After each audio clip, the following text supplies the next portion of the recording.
Right here. We are here. We are back. We are live. We are in action in the digital So we're flesh. in action in What's the up? digital Yeah. flash. Yeah. You know what I'm saying? Yo, the Matrix was invented by, Ronald Reagan. Keep your third eye open. Let's go. I already saw with the misinformation. Let's go. Let's go. You can look it up. It's on Wikipedia, bro. I'm crying.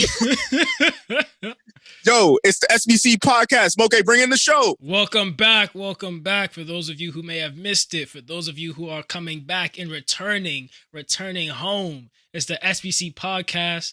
Me, Jumoke, the other host, Jacob. So excited to have you back. Jacob, how you feeling today? Yo, I'm feeling fucking ecstatic. We're going to get to exactly why soon enough. You know what I'm saying? I smell not one, not two, but three, maybe four. I don't know. I got 4 reasons why. So we'll get to it. For those of you who are listening and aren't watching on the YouTube, I just want to describe what Jacob is wearing right now because this man's looking a little wild. Legit, baby.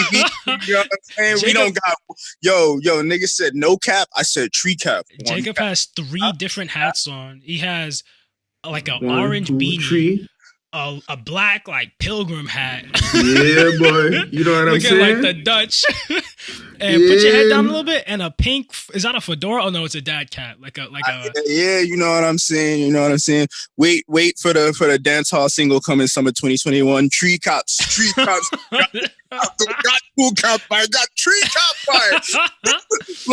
Yo, you know what? We just gotta get right to it. I got on 3 motherfucking hats because it's hats off.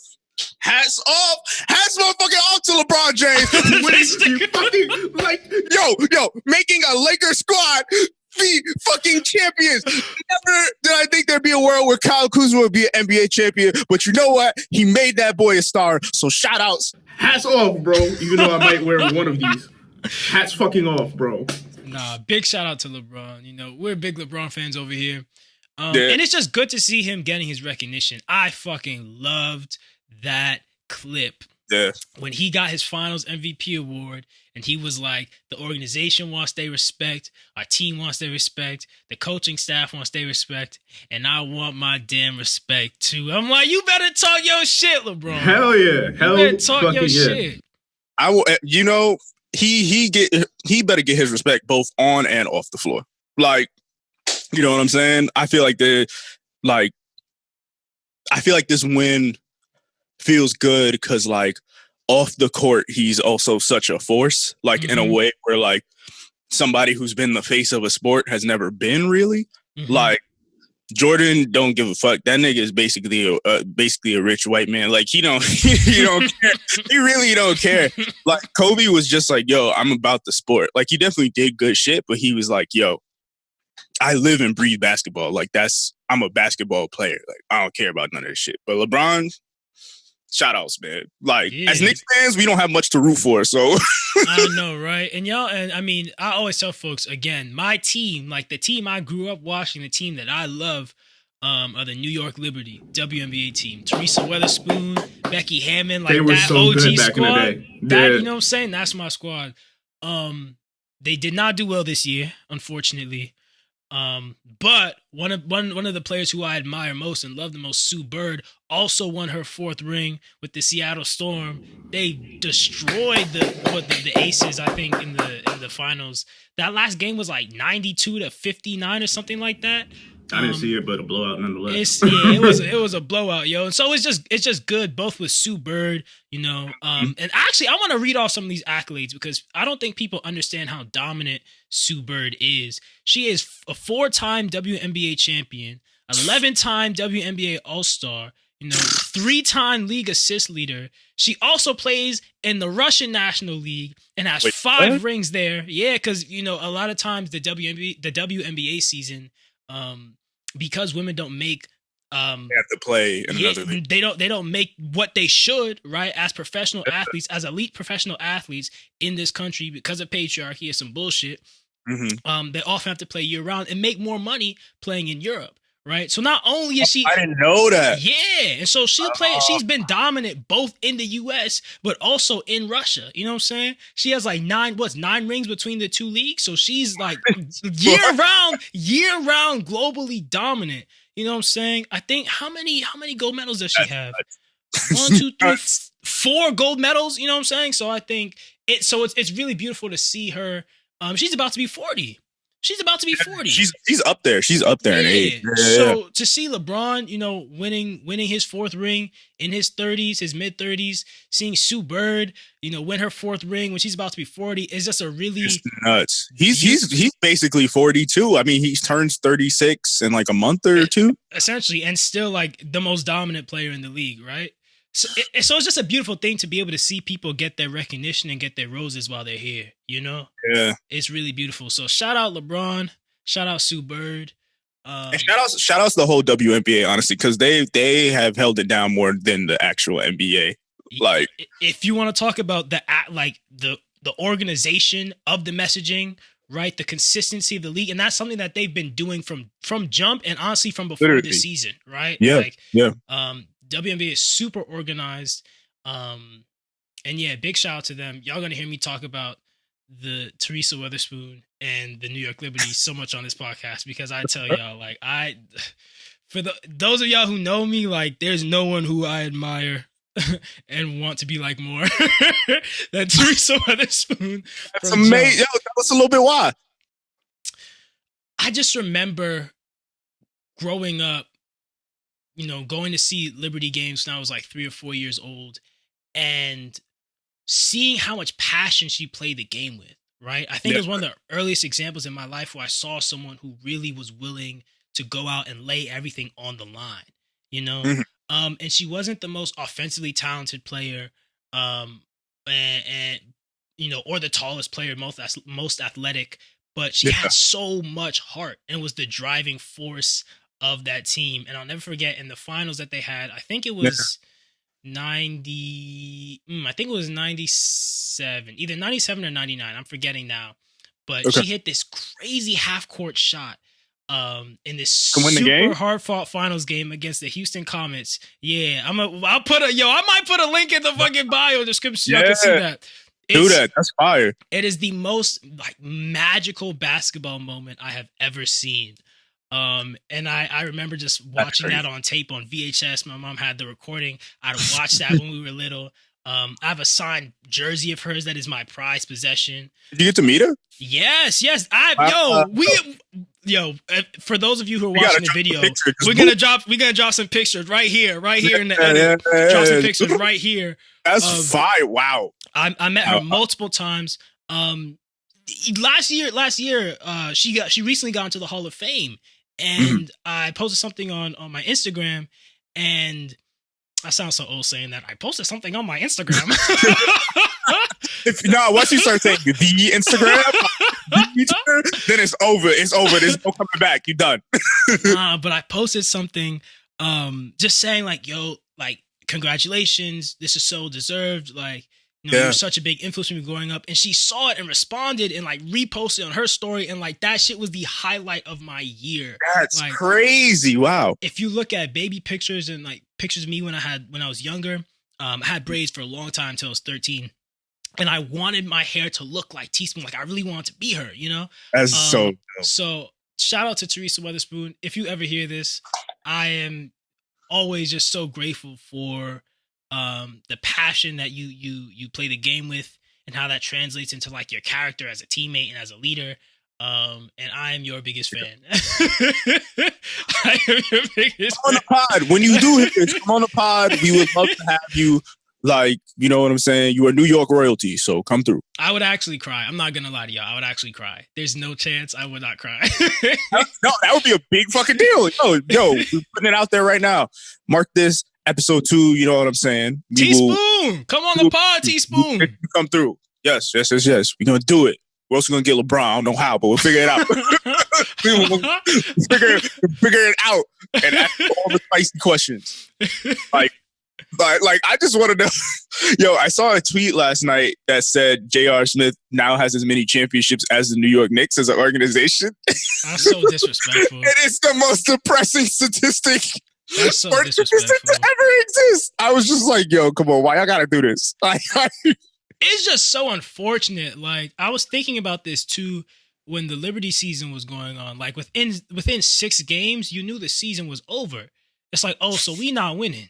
Same thing with the Knicks. You watched the first 10 games of the season. You're like, all right, so the season's over. We not winning again. Yeah. And it's wild when you see teams like the Lakers. The last time the Lakers won a championship was a decade ago, right? 2010.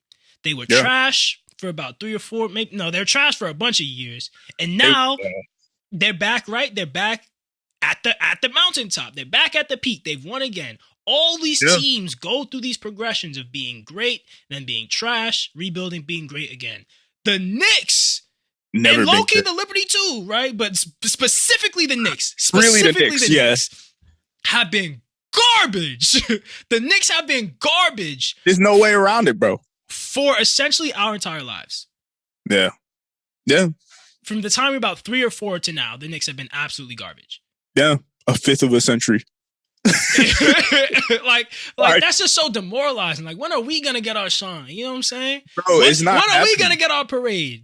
It's not happening, bro. It's not happening, bro. Like, it's so depressing too, because the Knicks have, I of course don't know like everything about like salary and shit and how much money they have, but I do know the Knicks have a fuck ton of money, like, which I would imagine is comparable to the Lakers or like the Celtics. Like, so as an organization, like, it just doesn't make sense. It's like, yo, how do you have like damn near the same amount of bread, but like you just can't attract talent? You can't attract coaching talent.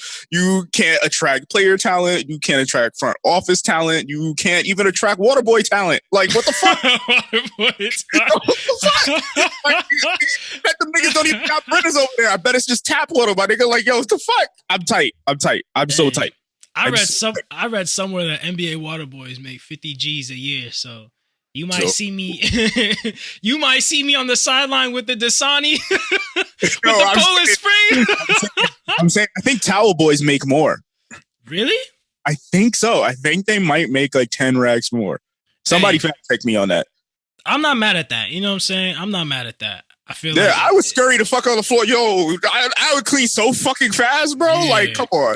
I'm not mad at that. That takes a lot of discipline and diligence. You know what I'm saying? Because the second the ball goes, you gotta be on that. Yeah, no, and like if you don't do it right, then like niggas will get you for it. Yeah, like, somebody bust their ass, they get injured, and that's it for you. Yeah, like it's a dub. It's a dub. No, what you would call it? I did just want to briefly just talk about just how having responsible sports, and responsible in the sense of like, you know, dealing with the pandemic appropriately, like shout out to like the NBA and WNBA for like doing it like responsibly in the way it should be, because the NFL is just in fucking shambles right now. I don't watch football, but I feel like every day I wake up and it's like, this organization has Rona, 800 fans caught Rona, like at a fucking Raiders game or whatever the fuck. Like, so honestly, shout outs to the NBA, WNBA for doing it right, because like that ass, like the shit definitely saved my noggin from just going crazy. Like, well, let me not say crazy, because that's not cool. So forgive me, y'all. But you know, it saved me in more ways than I've even processed. So shout outs, because I needed that.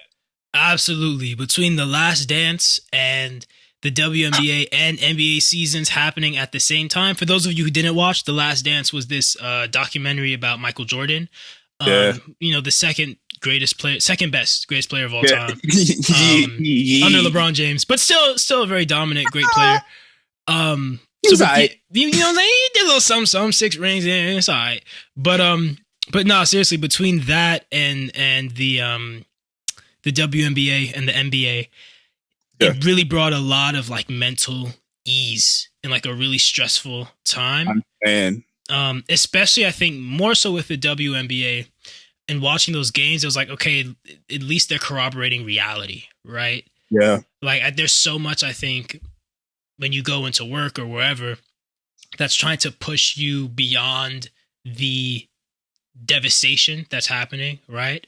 or like beyond the Breonna Taylor case, or you Mm-hmm. know, beyond the George Floyd moment, or beyond just like 400 years of colonial oppression on this damn continent. Yeah.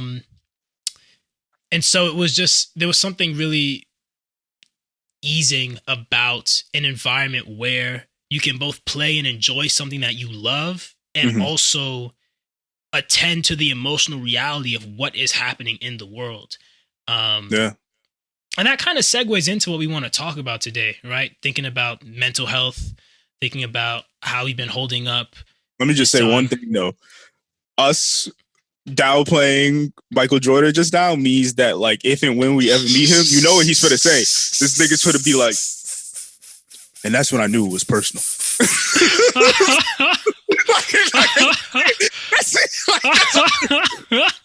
Nah, if you haven't seen The Last Dance, I really would encourage you to watch it. It's a great snapshot into the mind of one of the most dominant competitors.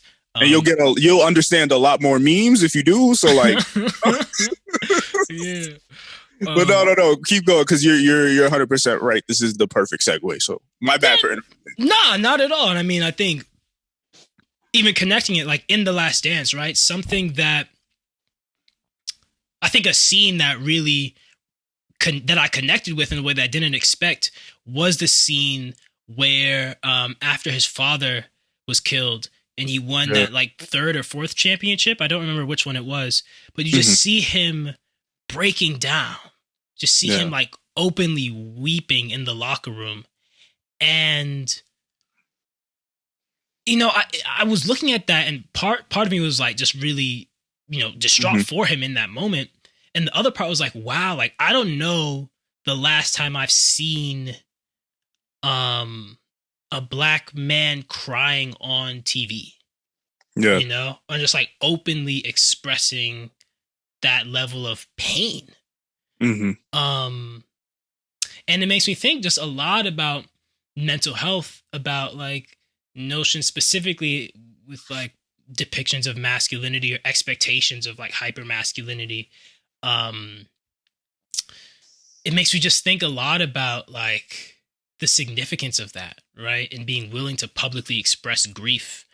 And so, yeah, I'm just wondering, like, for you, right, in this time where there's been so much grief, there's been so much death, how have you expressed that or gone through the motions of like figuring out how to express that or live with that? Just over the past few months. You know what I'm saying? I'm a real nigga, you know what I'm saying? So I don't really feel like, you know what I'm saying? Nigga, I'm bulletproof, no Luke Cage, you know what I'm saying? Nigga, I be out. The fuck out of here. I'm out here, nigga. I don't need nothing. I'm fucking around. Nah. So, I mean, this year has been incredibly stressful. I know, everybody thinks they get to have a claim on this year being incredibly stressful. And like, you know what I'm saying? We all do, but I feel like Black people, like not only in the US, worldwide, because SARS is also going on, so fuck that. But or specifically talk about Black people in the US, like we've had it incredibly rough this year. Like, I feel like, and I do want to just go big picture first, and then I'll like start talking about myself. For sure, like, for sure.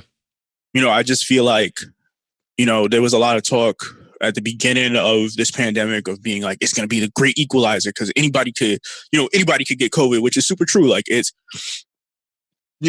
a pretty easy thing to contract because, it's airborne. But just, it hasn't been like the great equalizer or whatever, like white people was trying to say it was or is. It's just been like a revealer, like just like a revealer that everything we've been saying for, years, decades, centuries is true and then some. Like it's like, yes, our country's built on systemic racism, but then there's just so many more like fucked up levels to it. And I mean, we've just seen how our country already being diseased by not getting rid of, its original sin, and that being racism and colonialism, and never giving any apologies or any, fair reparations. Like we've seen how just that alone, without even talking about all the other fucked up, things that are happening and have been happening. Like we've seen how just that alone has impacted our country during a pandemic, So just to start off, like shit's been super fucked up. I mean, for me, in terms of how I've been dealing with it, I haven't I haven't been doing too well, but I will say what's been helping a lot is just like, I've been trying to reach out more to people, like just because we in the crib all the time, and it's super easy to just get sucked into yourself and what you have to do, like whether it be work or even if it's like creative things. Like I know for myself, I'm very much the kind of person like, yo, we got to get shit done. We got to do this. We got to do that. Like we always got to be doing something. But like with the pandemic, and for those of us that are properly quarantined, because there's a lot of us that don't look like me and you who are not. And I see y'all niggas walking around in Chicago. I will openly say, I hate y'all niggas. And if you get hit, like, you know what I'm saying? We might bring up a Drake bar every episode. I know you do it for the first episode, so I'll do it for this episode. If you get hit, you get hit. Roll the dope, forget or forgive, nigga. Like, you... like... It's been a difficult year on a lot of fronts, but I will say the biggest thing that, as someone who's privileged enough to have access to technology and, really stable internet, I feel like the biggest thing for me has just been like reaching out to people, just trying to talk to somebody every day, just like, trying to comment on people's stuff more on social media, like hit people up for things I see on their story, like just because like it might sound like a small thing, but I feel like just being able to interact with people and trying to keep it varied every day, like at least in the past like 2 to 3 weeks, has been super fucking helpful. I'll also say, I got hit with a diagnosis this year of, a mental illness. So like even taking those steps to like go and talk to a professional or a few different professionals has been really helpful. I mean, I feel like during the time we're in now, you just gotta be checking in with people, whether they're professionals or your friends, your family, your partner, whoever. Like you like just try to check in with somebody at least once a day, because like it'll make you realize like, yo, oh shit, I didn't even realize like I was feeling fucked up today or whatever. So yeah, that's my long-winded all over the place as to how I've been dealing with it. But how about you? Like what's your mental looking like these days? Well, no, I don't think that's long-winded at all. I mean, I don't think it's all over the place at all either. It sounds like something that you're really emphasizing, and something I think I've been thinking about a lot too, is just this emphasis on communication, right? And this emphasis on really talking to people and trying to engage with folks with where you're at. I know something I think about a lot is this. I have this feeling sometimes that I can't show up unless I'm at my best, right? I can't show up unless I'm perfect. So if I'm feeling sad, maybe I just won't talk to this person for a few days. Or if I'm feeling like disorganized or scrambled or just shitty, then I'll just kind of want to do that by myself. But something that has felt so liberating in a lot of ways for me, and something that I think has maintained something that's allowed me to maintain a kind of balance recently, is this willingness to show up kind of as I am, and that really is because of how I think I'm being received by my loved ones, right? Like that type of willingness to show up vulnerable or show up feeling like shit is only because like there are people in my life who embrace me in that way, and that isn't true across the board. Like I've definitely felt, fairly recently that there were spaces where I couldn't show up that way, right? I couldn't show up with everything I was kind of carrying in that moment, and not even necessarily sorting through it, but just being, right? Just sitting and being and feeling those things in the space. It's not every space or every relationship that can give you what you need to be present in that moment, give you the type of security or reassurance or just like awareness that you need to feel present in those spaces. So I just also really want to give a quick shout out to my loved ones. You know what I'm saying? Y'all know who you are. You know what I'm saying? Jacob, you one of these people. You know what I'm saying? Like, I feel like I love you, bro. seriously, you, nah. I do love you. Let's make this one of the first of many sappy ooey gooey moments that I have with you, because I really love you, bro. And it's one of the things that I love about how you receive me and hold me in a place of love is that you're always like, yo, whatever you want to talk about, whenever it is, let me know. Right. You know what I'm saying? Hit me up. And when someone really means that, that goes a long way. That goes a long way. And so I feel okay. I feel okay now. That's good. I feel a little bit tender. I think always these days. Yeah. I thought you said Tinder real quick, and I was like, I don't think that works as an adjective. No. You're not gonna get me caught up. You're not gonna get me caught up here, brother Jacob. Literally just like, I don't know if that works, but we'll take it. You were trying to get these good people to slide into my DMs, and this is not the conversation for that. Future episodes, perhaps, but nah, but for real, I feel tender, and but also confident that like there are people who will receive me in that tenderness, and that I can be, my tender, fluctuating self. And yeah, so I feel okay. I feel okay. That's good. We'll take it okay, especially, in 2020. We'll take it okay, bro. Yeah. All right. I mean, I'll say too something that I think could just help everybody, but as I open this saying, I'm directing my comments and my perspective is, on Black people in the US. And when I say Black people, I don't just mean Black cis men, I mean Black people. Let's talk about it.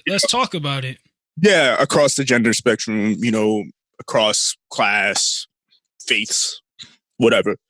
But specifically a gender piece, because that is, what that's a topic that I'm glad has come to the forefront. I'm sure we're going to get to it during this conversation.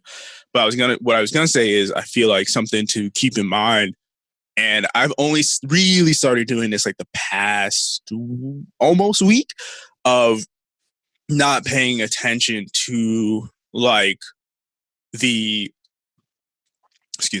not paying attention to like the presidential election stuff too much. I've watched both debates that have happened, and like, I try to, keep my eye on it, but like the past like 4 days or so, I've just been like, yo, let me stop. Like, cause as much as this is going to affect me and affect those around me and affect everybody in the country, like, I also just need to like protect my mental. Cause like, I feel like, a big part of what's happening right now is like with white supremacy comes like fear mongering, and like with those two hand in hand, like it's meant like, I feel like their strategy is to make the fear like live inside of you, like have you think about it all the time.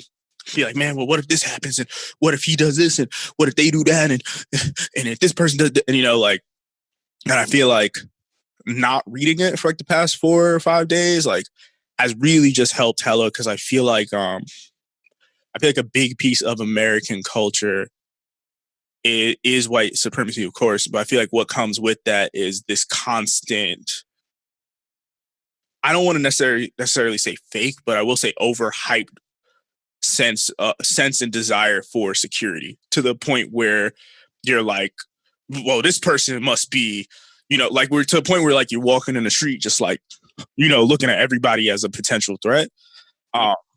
So I will say like a big thing for me these past few days, this is very recent, it's just like not reading it, and not to be ignorant, but just to protect my mental. Like I'd rather like, research about like the Combahee River Collective, or like read about like how my favorite cartoons were made or some shit. Like just because, boy, do I not want to hear anything else about that nigga.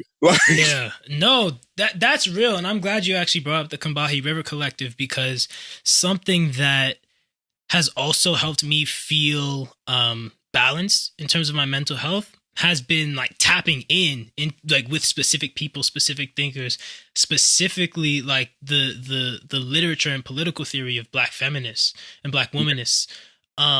Because one of the things that really sparked a big, honestly, like bout of depression for me, honestly, was this intense realization that within Black communities, so often Black men are the agents of white supremacy.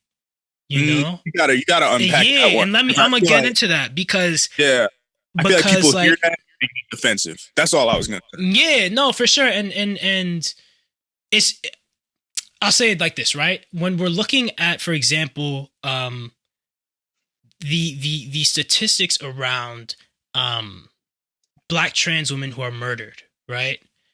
Like, so many of the perpetrators of that harm and that violence, so many of those murderers are Black cis men, right? We're even thinking about something like the Tory Lanez and Megan Thee Stallion situation, and Tory Lanez shooting Megan in the foot for no reason, right? There's just so many examples of Black cis men specifically enacting harm on other Black people in our community. And I read this article one time.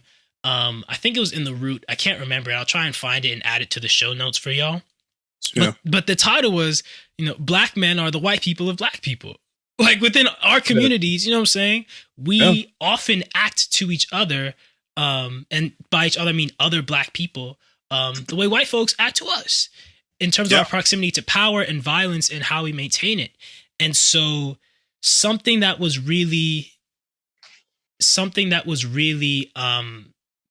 that allowed me, I think, to engage with that in a meaningful way beyond like my own self-reflection and thinking about how I enact these same violences, right? Like, how do I embody like patriarchy, right? How do I embody like homophobia and heteronormativity, just in these ideologies that that render people in my own community, right? The people who I love the most, render them to the margins, right? And I start to think about what voices are in my head, right? What when I'm thinking about politics, when I'm thinking about society, like, who am I imagining? Who am I hearing? And so I spent a lot of time just listening, right? And so when I'm thinking about responding to this most recent wave of white supremacist terror, like, people always come with the Malcolm X quotes and the Dr. King quotes, and I think that there's a space for that. But for me, it was more restorative to look at the work of Fannie Lou Hamer, to look at the work of Assata Shakur, Angela Davis, and Harriet Tubman, right? Who led the Combahee River Raid during the Civil War. I didn't know about that till like 3 weeks ago. Right? Like, she fully led a raid. And something that Harriet Tubman said was that my people will be free in this lifetime, in my lifetime, right? My people will be free in my lifetime. And kind of letting those words, and those words I feel like are really embedded in a lot of Black feminist and Black womanist writing and thinking, and like reality making, right? Letting that guide me, as opposed to I think other voices that can sometimes be more prominent, especially in black faces in Black spaces, that don't really have the same level of depth or what's the phrase I'm looking for, or like general acceptance, that makes sense. I wonder, when you was talking just now, it makes me wonder if you disagree, let me know, but it makes me wonder if the reason why I mean, that Harriet Tubman quote is intense, but as I'm thinking about different eras of Black feminism, Black womanism, it seems like that thought is there of like, my people will be free in this lifetime. But of course, with hindsight's 2020, that hasn't been the case. So like the way I interpreted it, just like with everything that's happened since the end of her life till now, is that it seems like and at least what I know about black.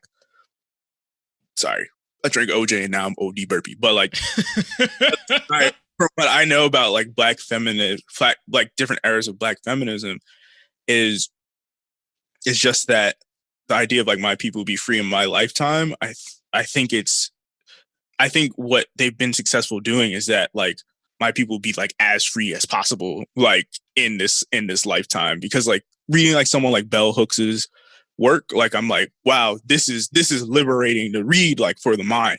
Like walking out in society, like it doesn't make me more free because there are these parameters that exist. But just by her writing this, like I know mentally I'm more free now, like more accepting of love, more willing to look at, you know, how my gender like plays in a room. Like, so this leads me to my next point of wondering if like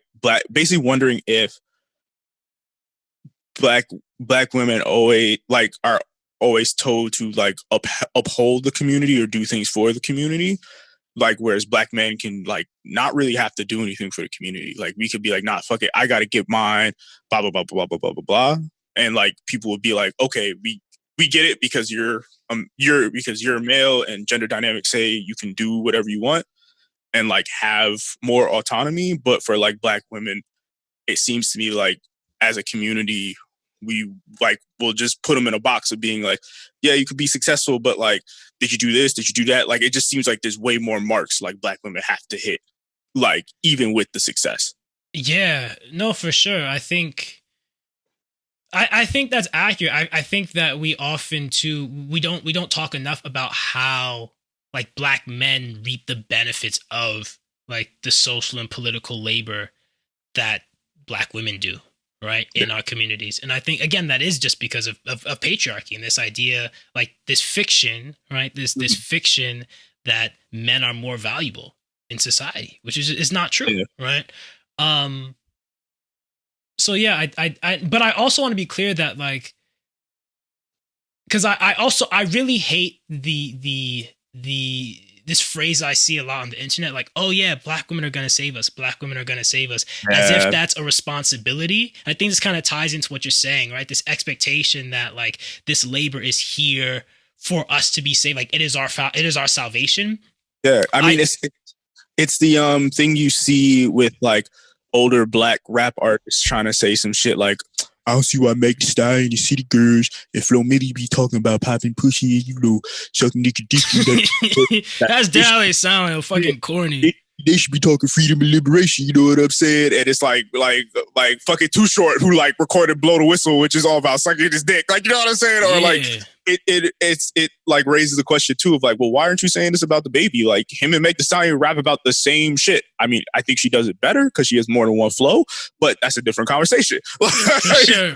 But you know, I'm just bouncing off what you say, because I think people saying black women will save the world is just a way of them not taking onus for what they can do. You know, for sure. And I want to get to a point, at least within like black communities, where we can uphold and appreciate and really value the like the immense gifts that black feminists and black womanists thought have, without making like an expectation for black women to give to us or anyone else, right? It's like this is just a product of like of their specific positionality, and how that positionality creates these vastly liberating ideals and ideas and structures and frameworks. And that is something that we all inherently benefit from, but it is not their job to save anyone, right? And that's something I also want to think about as we, attempt, us, like, as we attempt to, be more self-critical and self-aware, and step out of the way, right? Yeah. Step out of the way of really dope black women who are doing a really incredible work, that we find a way to praise without reducing folks' humanity, and still giving people space to be human, and still giving people space to live their lives, and not putting anyone into this savior box, right? I just really want to be mindful of that. And I also want to go back to something you said about being free, because I do think that it starts with yourself, right? Like no one. Yeah. This is gonna sound a little bit romanticized and idealistic-y, but I really don't think that people can take your freedom. You know, I mean, they can take your life, they can imprison you. There are certain things that they can do to fuck up your material conditions.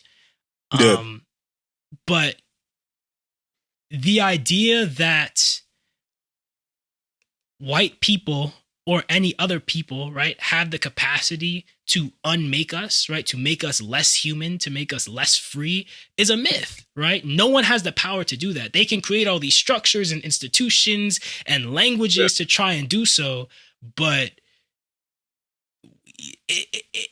that in and of itself is a fiction. And it makes me think, I know I keep rambling, but I'm just thinking you good. I'm thinking specifically of I took this voguing class in in college. Yeah, I took this voguing class in college called Sissy Vop, and I took it at a time where I was terrified. I was absolutely terrified of the police, and I would walk out the house, and every time I pass a cop, I would like say a little prayer to myself because I thought I was gonna get shot and get stopped and get shot. Like honestly, it was a really visceral experience every single time passing a police officer, really feeling like I had to confront my morality in a way. And what I would do in those situations is I would hunch my back over, I would curl, and I would try and make myself as small as possible, right? And in this Sissy Vop class, this voguing class, one of the videos that we were watching, and some of the videos we would watch were especially of these Black gay men who would move with just absolute freedom. Yeah. Like their movement would be full and expansive. There was just no fear, right? And one of the things, one of the exercises that we did was just like walking on this line, but we had to walk with our back straight, our heads up, and like walk to a beat and do these different movements. And after I took that class, I went back home for break, and I was walking by a cop, and I was just like, I had that little fear start to, creep up from my diaphragm. And I immediately thought about that line and walking on that line. And so like, my posture fixed up a little bit. I straightened my posture, my head, my chin turned up. I started walking down that line. Yeah. And it was the first time in like years that I walked past a police officer with my head held up. And that was the moment when I realized that like the idea of their power over me is largely an illusion. It's just force, which is not to say that that's not real and that can't kill me, right? But like they don't have the power to reduce my personhood. And finding that self-agency within this kind of like modality of Black queer movement and Black queer like movement practices and Black gay movement practices was something that really reminded me of my own freedom and something I think about a lot. That's wow. Yeah. I mean, that honestly is the perfect segue, because I did want to expand the conversation just outside of Black women to also like include like Black queer people as well. Like just because I feel like I really feel like the world just would not be as dope like without Black women and like without Black queer people, without Black trans people. Like I feel like the world just would not be like as dope. And it brings me back to when I was taking an LGBTQ history class. And I was like the only Black person in the room and the only person of color in the room. And like watched like Paris is burning. I just remember like all the white kids' takeaways were just like, oh man, that was just like tragic. Like, look at these tragic people. Like, this is tragic. Like, they didn't have anything. Like, they made something out of nothing, but like, this is tragic. And I was just like, I had to full stop the class. And I was like, yo, like, yes, there are tragic elements present, but like, they literally invented a whole culture, like gay culture. And this is as an outsider looking in, gay culture is based damn near everything. Everything is popular in gay culture that I see right now is from Black queer like culture. Like because as I was watching Paris is Burning, I was like, wow, this just looks like popular culture today. Like wow, like they were doing this 35 years ago, and niggas just took the swag and ran with it. Like, and I feel like that's just such an important thing to remember. Like, and when it comes to Black women too, like people just took the swag and ran with it. Like I see people like talk about like Billie Eilish, like she's a fashion idol, and I'm like, bro, like Missy did Elliott. That. Literally Missy Elliott.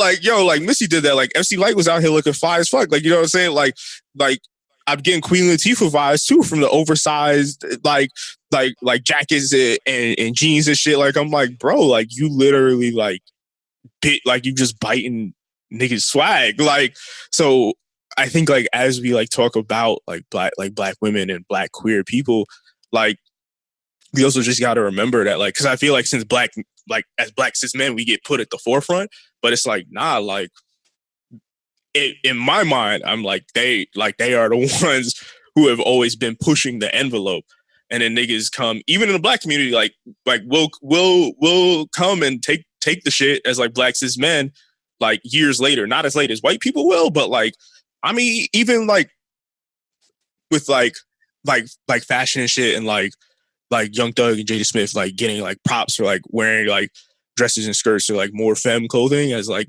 male bodies. Like for how long have like, you know, Black queer people who are more on the male spectrum, who are more on the male spectrum, clean recovery, you know what I'm saying? How long have like they've been doing that? And like that shit has been cool for like literally decades. So I don't know. I just wanted to throw that in there because like I feel like me seeing niggas not get the respect they deserve has always pissed me off. And I feel like seeing entire communities like not get the respect they deserve, I just had to throw it out there. Yeah, that's so real. I mean, yeah, Black cis men are not the drivers of Black culture by and large, in my opinion. And never have been. I think also it's important to remember when we're thinking about Blackness from a historical context, right? Like in chattel slavery, the law was that you followed the condition, right, of your mother. So you were Black because your mother was Black, right? And so Blackness, even as like an identity or even as like a social position, is dependent on like the positionality of Black women. And I think that's something that we often forget about when we center Black men in discourses or conversations around Blackness, that Blackness is distinctly tied to Black women in a way that it's not to Black men from a historical standpoint. Yeah. That's good to know. Yeah. I have OD thoughts about intersections between Blackness and queerness. And we definitely gonna touch on it again because we can't touch on all of it right really now. Can't. This is an ongoing conversation. I think we might have to have another episode like just specifically on this, because I have a lot of thoughts. But I do, I mean, I think this is a moment too. I think about language, right? Like I think that there's a lot of really great queer theory that I haven't read. So I also want to read more before I fully jump into this conversation. But I do think there is a distinction between queerness and between being gay or lesbian or bi. Like I think that there's a difference between sexuality, right, which is just like about attraction, really, right? And I think descriptors like gay, bi, lesbian, and queer as a part of that. I think that like those are terms about attraction, right? Like what and who do you find attractive? I think queerness, what makes queerness distinct to that is that it also is talking about a shift from like heteronormativity, right? The idea that like I mean, it's in the word, right? The idea that like this hetero relationship to to the world, right, is the norm, is the standard, is how we should live, right? So this how like marriage between a man and a woman, and but the infrastructure behind marriage and the roles that are assigned to that, and what is a man supposed to do, and what is a woman supposed to do, and what is a man supposed to look like, and what is a woman supposed to look like. Like I think that queerness is something that challenges structures, in addition, but is not distinct from sexual attraction that is only limited to like one gender or the other, if that makes sense. Or like this idea that like men are only supposed to be this heteronormative idea, right? And this violent idea in a fiction, right? Another fiction that I mean, it stems directly from white patriarchy. For sure. Like for it doesn't sure. necessarily Like this let very black specific men like off white the hook. patriarchal fiction that men looking and being a specific type of way are supposed to be attracted to women who look and exist as a specific type of way, and vice versa, right? I think queerness is something that that destabilizes that, both in terms of like opening up a broad range of attraction and desire and allowing that to exist freely and fully in a way that I think most people, most people feel. And also challenges the structure, right? So it's not just saying, oh, I'm attracted to this person. Or like, it's not saying like, oh, I'm attracted to the same sex or attracted to multiple gender, sexes, etc. But like challenging the structures that normalize that and then make that hegemonic, make that the right way or the only way to do that. And again, I think there's more queer theory that really gets into that, but I think it's important to kind of make those distinctions because I think this is where you get weird examples of groups who gay and lesbian groups who are like Trump supporters, right? And there's this idea that, okay, because you have same-sex attraction, that somehow aligns your political movements with oppressed people. Like, no, that literally just says, who are you attracted to, right? There's nothing inherently there's nothing inherently radical about attraction. There's nothing inherently radical about blackness.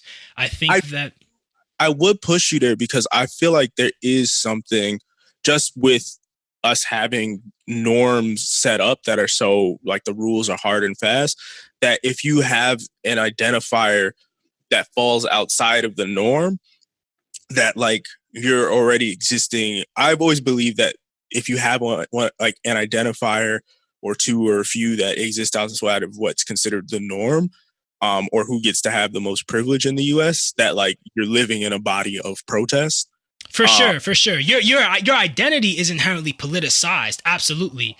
But I get what you're saying. I just wanted to throw that out there of like the reason why people would ever feel that way. Like the reason why like Michael Jordan's whole shit about like, well, Republicans buy shoes too. Like the reason why that shit's so aggravating is because like, yes, he's a black man. Like he could really think, a black cis man, he could think whatever he wants.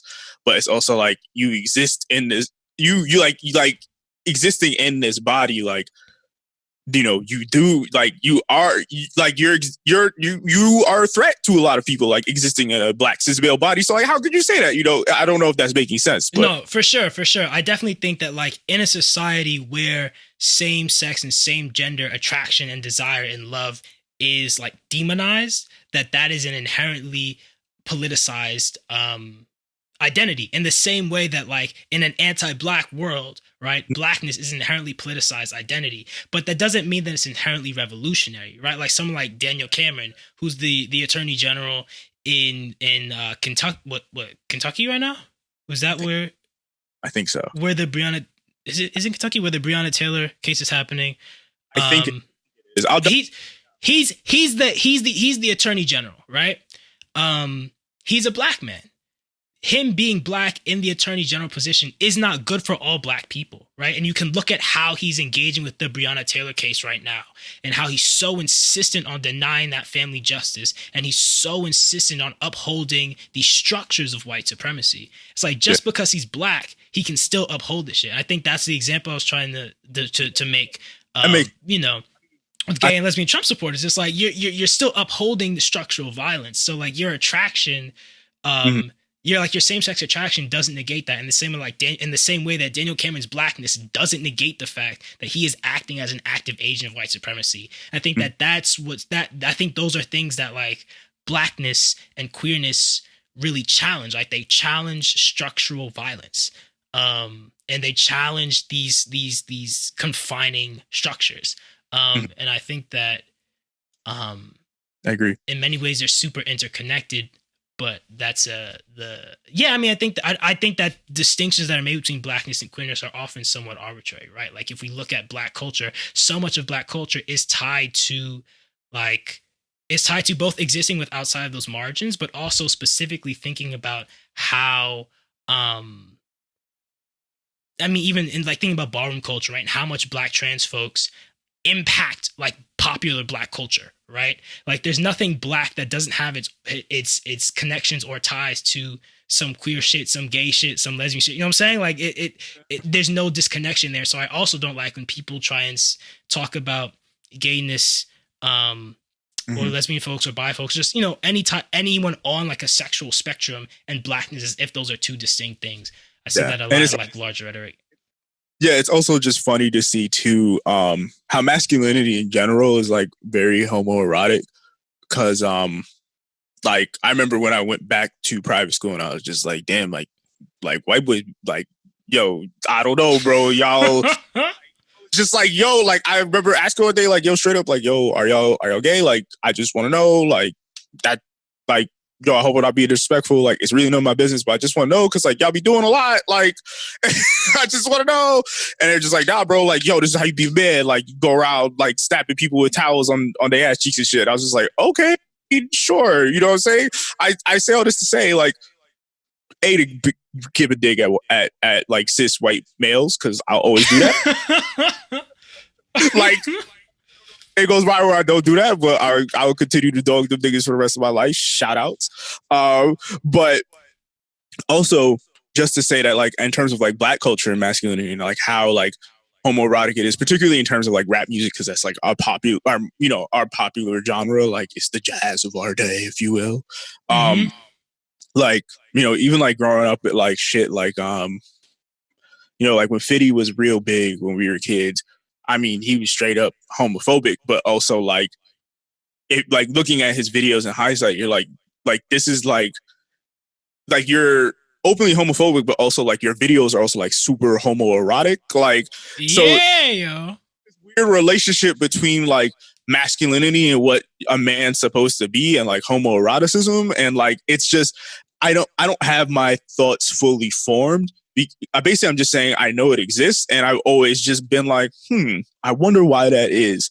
So yeah. Yeah, and it's like we don't need the homophobic shit. You know what I'm saying? Keep the homoeroticism, explore that. You know what I'm saying? Like create from that place. Like, you know what I'm saying? But no, like create from that place. Like I'm so much more intrigued by that and find that more engaging than fucking, niggas throwing out slurs and telling about what they do, this and that, and yet like this act of violence and force. Like it's just not. It's not necessary. You know what I'm saying? You don't need to police how niggas live. How niggas express themselves, how niggas like love and want to be loved, and what niggas desire. You know what I'm saying? Literally. Tap into your desire, yo. Tap into your desire. That's what I'm on, yo. I mean, just to bring it back, because I feel like we're starting to hit the end of this conversation. Just to bring it back to mental health, because I think that was really we really did a jump. We feel like it works because like it's shit that has been weighing on our mind.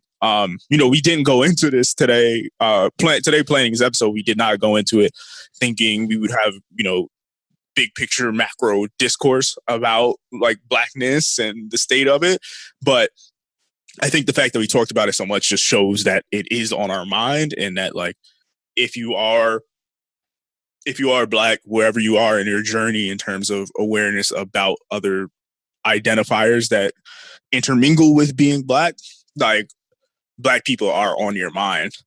Being Black is on your mind at all times. With that being said, I just want to know if there's any like strategies you want to offer to people, like that they can use moving forward from listening to this podcast, because people are going to walk away having a lot of thoughts, maybe feeling like we should have said more about this and about that. And I would love for y'all to let us know in the comments or DM the page at Short Boy Crew. But I feel like a good thing to do would just be to like give people some of our strategies that we're using right now during these fucking turbulent times, to say the least. Strategies for mental health or strategies for engaging with well, we did talk about both. So yeah, both. So engaging with, let's name it so that people aren't like specifically engaging with homoerotic or same sex or same gender loving or just like gay, queer, Black content. Right. I think that's the first thing. Right. I think, and I'm so surprised. Yeah. Like there's so many men who've never watched a gay movie, who've never watched a movie where like the protagonists are, or it's a love story between other men. Right. And so I think that like specifically thinking about Black cis men and like how this tension between both homoeroticism and homophobia is kind of at the interplay of masculinity in our spaces. Watch some gay shit. Like, straight up. No, but dead ass, like watch a movie where watch a movie or like listen to a song or something, like engage with some type of content where your specific embodiment of Blackness may not be represented, right? Or where like a Blackness that you desire is represented, right? Like I think it could be arranged, but I think that so often we only see like certain and often like very intentional depictions of Blackness, of what Blackness should be, right? I think again you mentioned hip hop and men in hip hop and how a lot of hip hop is run by white executives, right? And so there's a very clear image of like what a Black man is supposed to look like, and like challenge that. You know, I think I would start with like really tapping into Black content that's speaking to Black experiences that you may not be familiar with, or like desires that you're curious in exploring or fleshing out or expanding. You know, I think Blackness is such an expansive existence that exactly, you know what I'm saying, that there's no part of you that can't be held within it, specifically speaking to Black folks. If you're not Black, you know what I'm saying? I don't know. But like, but specifically speaking, I mean, you can still get gains from this, but there's no part of your identity or your desire or your curiosity that, that Blackness can't hold. Right. So I would just encourage folks to kind of, engage expansive Black content, and also for your mental health, right? Like someone that comes to mind, like Serpent with Feet. I think is an incredible musician, performer, really artist.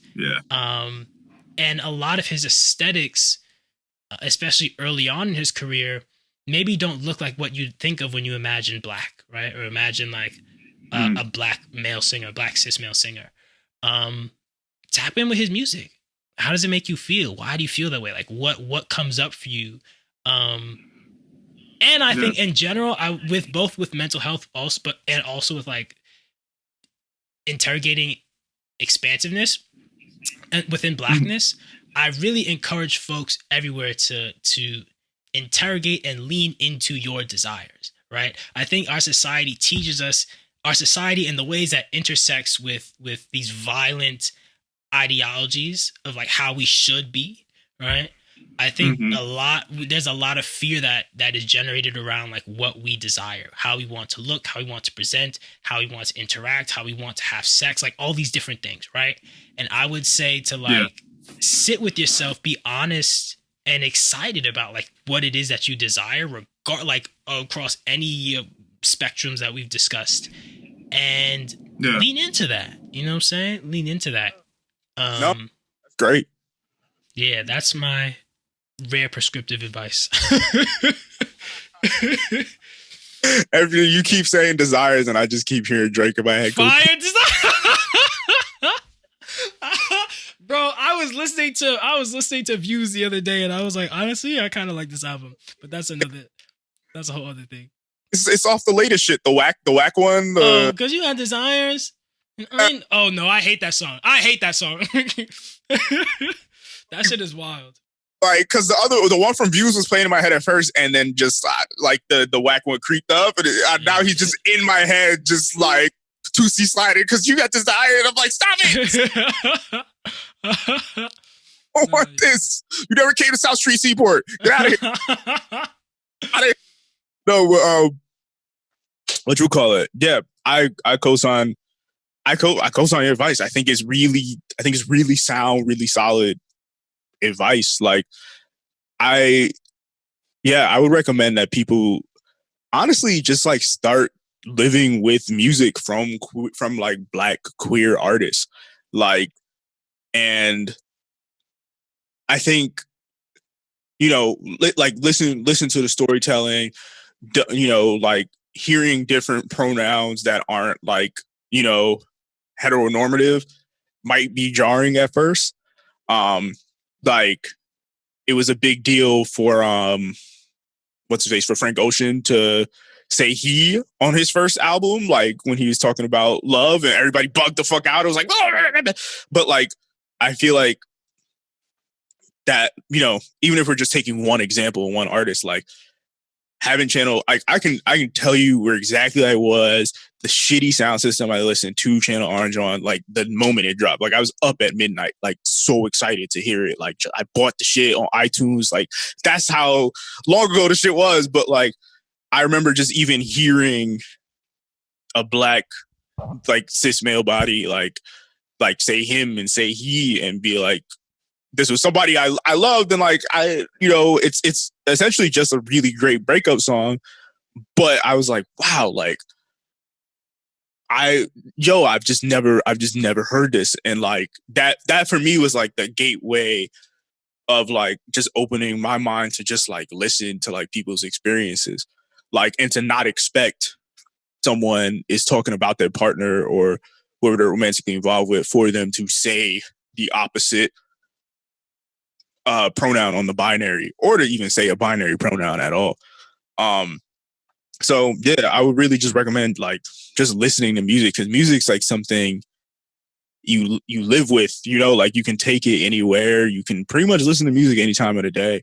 And I of course visuals are important as well, but like I feel like, from like, being sad in your bedroom to like with like Frank Ocean and like Cypher with Feet to like going to the club and like hearing fucking Lil Nas X play is like, just shows the gambit of like, what can be done in terms of Black queer artists. And there's a lot of people who are Black and queer that like you might not even have realized before, like listening to their music.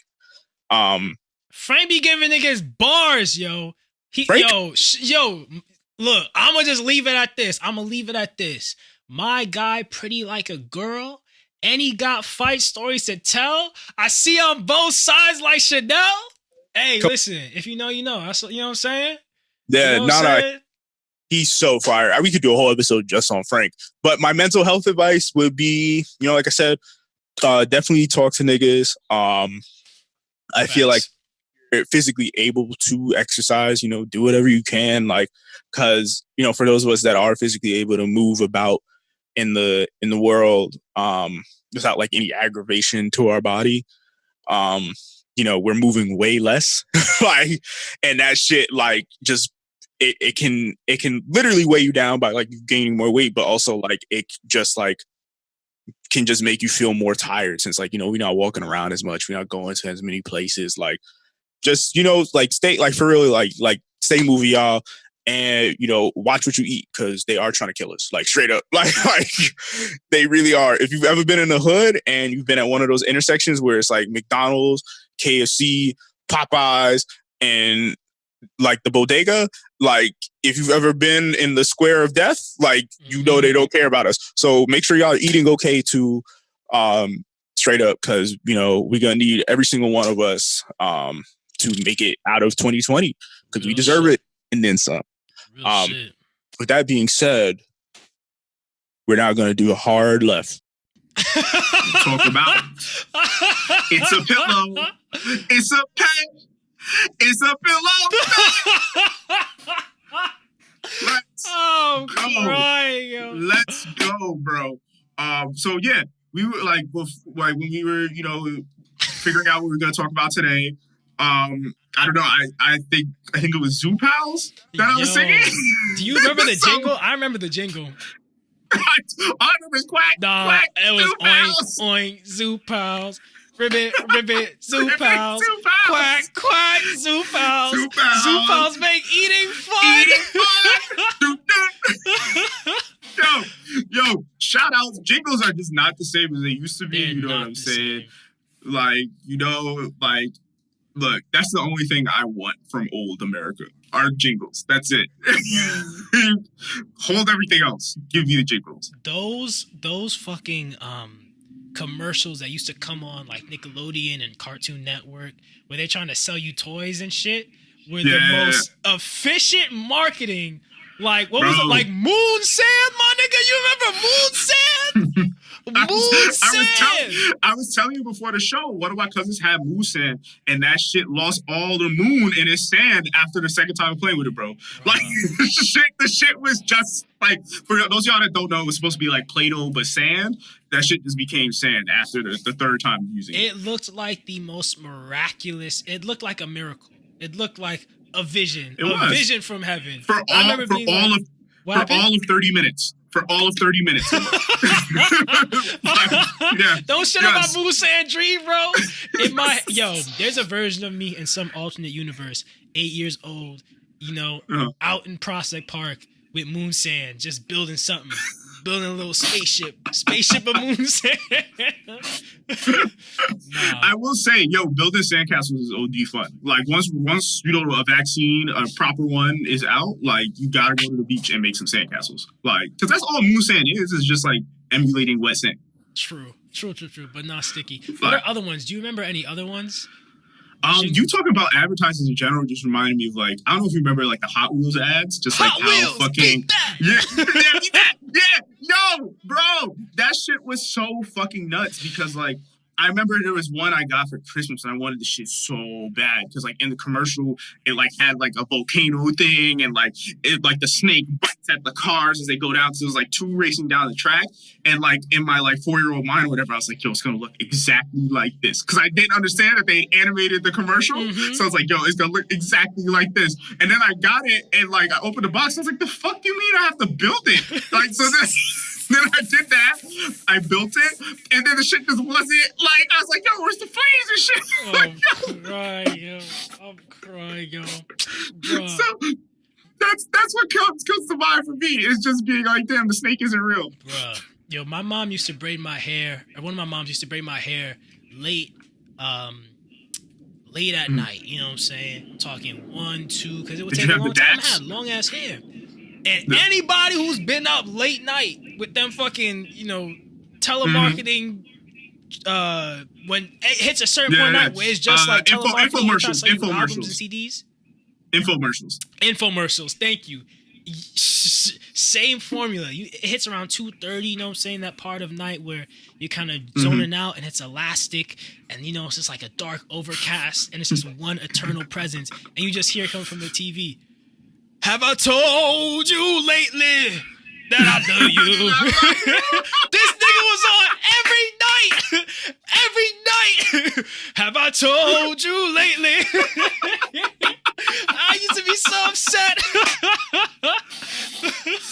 You're like, yes, you told me last night, bro. Yes, bro, we get it. You told me last night. Do you remember the fucking coins when they would be like, buy these coins for $20 and they're worth $500? Like, Lionel Coinbank. Save your money. Yo, how fucking wild would it be to show up to a strip club with a Lionel Coinbank? I can't with you. Fucking wild. I can't with you. It's legal tender. I mean, as long as you don't throw it at nobody. Like, this nigga said show up to the club. Yo, if you just dispense the... I mean, doesn't it have like a dispenser on it or some shit? Like, like if you just dispense the change out, like, you killing it. Go ahead, mom. We closing on that. we closing on that. Where can the people find you, Jacob? Where can the people find you in your Lionel coin banks? Yeah, you can find me at the strip club. No, I've never been to a strip club. I've never been to one. I'm a man of faith. No, let me stop. We not disrespect nobody. You know what I'm saying? I'm not a man of faith. I am spiritual. But you can find me at Young Savoy on both Instagram and Twitter. That is YUNGSAVOYE. Yeah, post a lot of dope content. Your boy's gonna have a new song coming out soon. So, this drops next week. So definitely go check that out. Find me on Spotify, baby. Or Apple Music, YouTube, whatever you use. Let's see. I feel like I'm forgetting something. Who am I forgetting? Oh, yeah. Let me give my shout-outs. Shout-outs to the working moms, working parents out there. Shout-outs to all the teachers, because y'all are dealing with so much bullshit right now. Y'all are so underappreciated. Y'all should be getting paid what cops get, and they should be getting paid what y'all get. Like, which is done. They give a fucking breadcrumbs, bro. We shouldn't even, fuck the police. Shouldn't even have no damn cops. Abolish them niggas. We should. We need teachers more than we need cops. So, what? Fuck 12, but shout out to teachers, you know what I'm saying? I literally would not be the person I am today without my teachers both in public and private school. So, shout outs to y'all.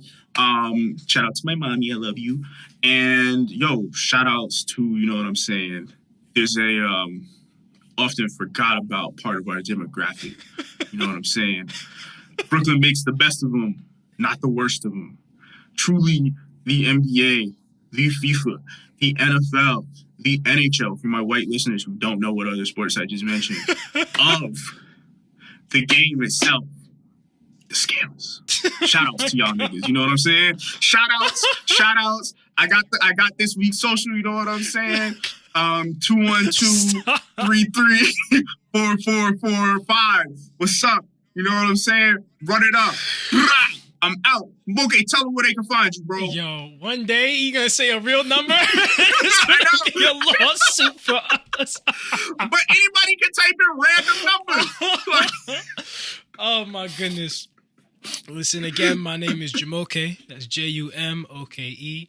Y'all can find me at Jumoke Akil, JUMOKEAKIL on IG. You also follow Short Boy Crew. That's our IG and our Twitter. We're putting out good content every week. Every week, you know what I'm saying? Every week, episodes drop bi-weekly.